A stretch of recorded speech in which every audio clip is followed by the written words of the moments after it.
The Northern Divisional Police Headquarters project was initiated in 2016. Regrettably, such a critical opportunity to improve citizen security and modernize and upgrade the occupational conditions of the members of the Royal St. Lucia Police Force stagnated for an inordinate period of time, until Prime Minister Pierre intervened in 2022. From 2017, you speak about a situation where your men and women in the police force are working in conditions that were not fit for people to work in. I remember coming here in 2021 and visiting the Grocery police station and apologizing to the officers for the conditions under which they worked. And from 2017, a government has had that opportunity to improve the conditions of work for these men and women. They refuse to do it. But instead, what they get involved in is things that are on the periphery, things that have no relevance to crime in this country, things that have no relevance to the improvement of the working conditions for the men and women of the police force.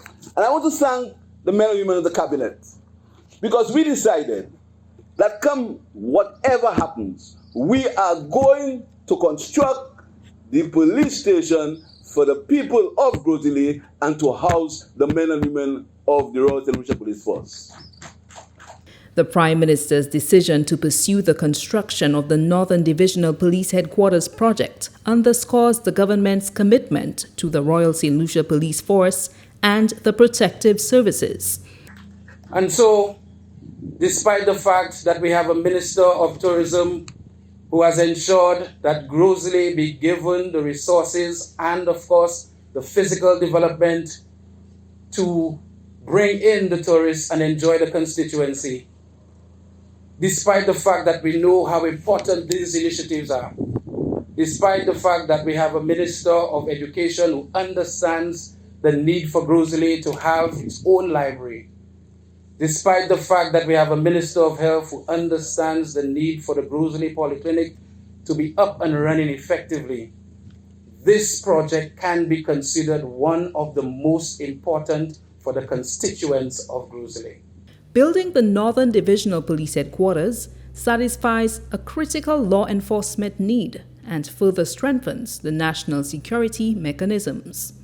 To state that this will be a state-of-the-art police station, it will be a police station that will provide the police officers the facilities that they need to carry out their duties. And I need to commend the Prime Minister and Cabinet colleagues for their full support for improving the conditions for national security and safety in the country.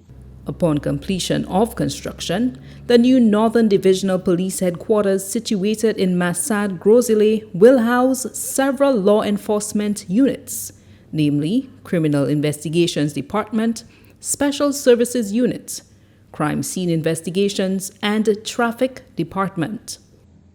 Today, as we come together for this sod-turning ceremony, we are expressing our profound gratitude to the Honorable Prime Minister and the government for hearing the heartfelt plea of the men and women who serve in this community.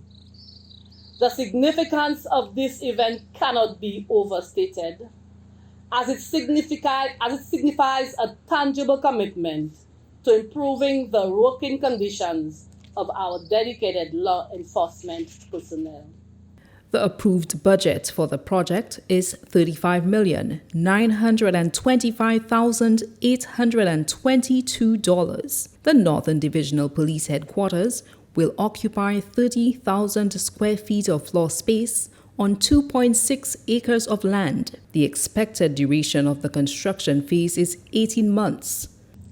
This facility is expected to be a flagship for the police facilities on Ireland. And police, you'll be very proud of this facility. It will house CID, it will house traffic, Among other things, it will house there'll be an armory, and police will also, there'll be a holding area. Police will also be happy to know that there'll be a tennis court and a gymnasium included. And like I said, there should be a flagship facility for the police force.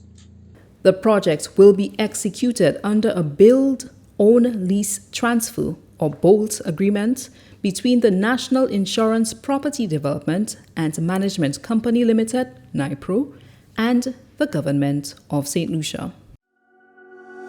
Office of the Prime Minister.